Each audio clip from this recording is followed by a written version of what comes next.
आंसू कि हाँ मारे साहब जी, ये मेरी सबसे बड़ी बेटी है साहब, उसका मेंटली फिजिकली कोई ग्रोथ ही नहीं हुआ। साचું કહું, એક લીટીમાં તમને કહું, એક લીટીમાં તમને છીક આવે અને તમારા હાથમાં પહેલા રૂમાલ થમાવી દે ને, એ તો માં જ હોઈ શકે। તમને હજી છીક નથી આવી, છીક આવે ને પહેલાં તમારા હાથમાં રૂમાલ આવી જાય। આટલું બધું જબરજસ્ત કોટીનું આ ઉપકાર આ માના।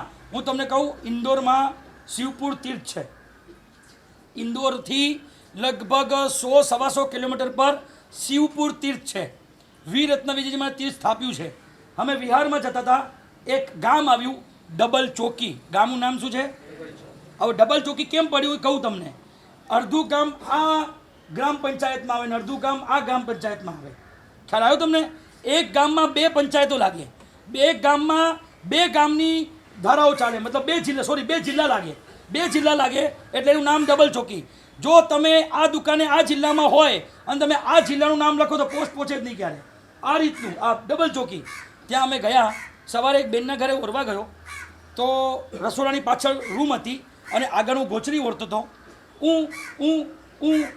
આવો અવાજ આવે છે। મને કીધું હશે સવારે, એક તો અનનોન પર્સન, આપણે પૂછી કેવી રીતે શકીએ, બરાબર? વિકાસવાળા હોત તો એક જ મિનિટમાં મારી મિત્રતા થઈ જાત, બરાબર? વિકાસવાળા હતા નહીં, એ હતા MP વાળા। એટલે હું તો એ સમજો નહીં, આવી ગયો। સાંજે ઓરવા આવ્યો એ જ ઘરે, કેમ કે 3 જ ઘર હતા એટલે એક ઘરે ઓરવું કમ્પલસરી હતું મારે। બેને પૂછી લીધું, સાહેબ સાંજે પણ મારી અનુકૂળતા છે, આપ ઓરવા પધારજો। પહોંચ્યો તો પાછો એ અવાજ આવ્યો મને, કોઈ છોકરું કરતો હોય ને એવો અવાજ આવ્યો। मैं बहन ने पूछा कि बहन मैं आपको एक बात पूछ सकता हूँ? हाँ बोलिए ना साहब जी। ये सुबह भी जब मैं बैरने आया था तब ऊँ का आवाज़ आ रहा था, अभी भी बैरने आया हूँ तो ऊँ का आवाज़ आ रहा है, क्या माजरा है, क्या मामला है? ये कि मारा साहब जी आपको समय है थोड़ा? मैं कहा बिल्कुल है। તરત જ ગોચરી પડતી મૂકીને એ બેને આમ રૂમનો, મારી પાછળ રૂમ હતી એનો પડદો કર્યો। 20 વર્ષની દીકરી, માત્ર 3 ફૂટની, એનું મેન્ટલી ફિઝિકલી કંઈ ગ્રોથ જ ન થયો, બરાબર? 20 વર્ષની દીકરી, માત્ર 3 ફૂટની આટલી। અને જોયું, હું તો હેતબાઈ ગયો, સ્તબ્ધ થઈ ગયો કે આ શું? कि हाँ मारे साहब जी, ये मेरी सबसे बड़ी बेटी है साहब, उसका मेंटली फिजिकली कोई ग्रोथ ही नहीं हुआ। बहुत इलाज कराए, बहुत जगह पर घूमे, पर साहब जी कुछ नहीं हो पाया। अब उसको कोई सेंस नहीं है, न खाने का सेंस है, न उसको कोई पीने का सेंस है, न 1 नंबर और 2 नंबर का सेंस है। सब उसके टाइम पे कराना पड़ता है। અને આમ આખી બેડ ઉપર વચ્ચે સૂતી હતી, ચારે બાજુ મચ્છરદાની લગાવેલી હતી તાકી એ માખીને હેરાન ન કરે, કેમ કે માખી ઉડાવી શકે એવી સ્થિતિ પણ એ છોકરીની નહોતી। મેં કીધું ગજબ છે। મેં કીધું બેન जी आप कैसे कर पाते हो?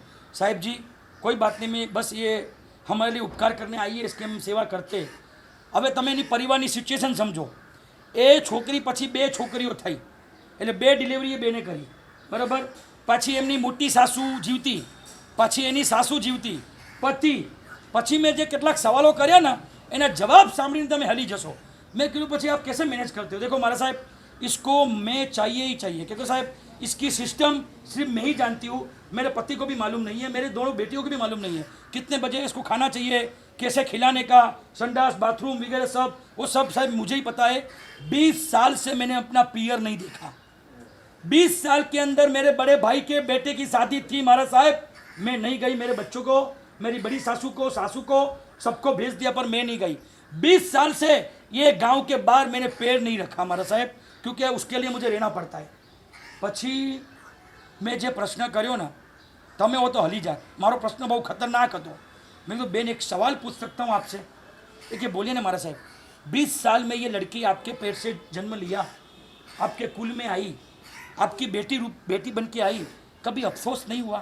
कभी भगवान को गाली देने का मन नहीं हुआ कि भगवान ये ऐसी बेटी क्यों थी? आज उसकी वजह से मेरी पूरी स्वतंत्रता खत्म हो गई, आज मैं कहीं जा नहीं सकती, कहीं आ नहीं सकती। बेन जी आपको ऐसा कभी हुआ नहीं? कभी भगवान को गाली देने का मन नहीं हुआ? ત્યારે એણે મને જવાબ આપ્યો ના કે મારા સાહેબ, मैं भगवान पे इतना धन्यवाद बरसाती हूँ रोज कि भगवान को कितना मेरे पे भरोसा होगा कि ऐसी बेटी इसके पेट में दूंगा ना तो इसको ये मारेगी नहीं, इसकी बरोबर सेवा करेगी। आ माँ करी सके, बीजू कोई ना करी सके। अरे गमे तेला लाखों रुपया लई आओ, ना करी सके साहेब। એ દિવસે રાત્રે મને ઊંઘ નથી આવી। એ આજે પણ એ દ્રશ્ય યાદ કરું છું તો હું હલી જાઉં છું। એ છોકરી હવે જીવતી છે કે નહીં ખબર નહીં, કેમ કે 5-6 વર્ષ પહેલાંની વાત છે। એવું કીધેલું એ બેને કે સાહેબ इन लोगों का आयुष्य लंबा नहीं होता है तो भी 20 વર્ષની તો થઈ ગઈ હતી આજે 20 વર્ષનું બલિદાન આંખ બંધ કરીને તમે કલ્પના કરી શકો કે એને પોતાનું પિયર છોડી દીધું પોતાના મા બાપ છોડ્યા પ્લસમાં પોતાના પતિની સેવા કરવાની 2 દીકરીઓને સાચવવાના સાસુને સાચવવાના મોટી સાસુને સાચવવાના જે 95 વર્ષે સ્વર્ગે સિધાયા 95 વર્ષ સુધી એના મોટા સાસુ હતા એની સેવા કરવાની અને દીકરીની બધી જ વ્યવસ્થા આમ તમે જુઓ તો આપણને એમ લાગે કે ખરેખર આમ પગે પડી જવાનું મન થાય કે ભગવાન તારા દેરાસરમાં માથું ઝુકાવું ને એવા માના માથા ઝુકાવું ને તો તને પ્રણામ કર્યા બરાબર થાય.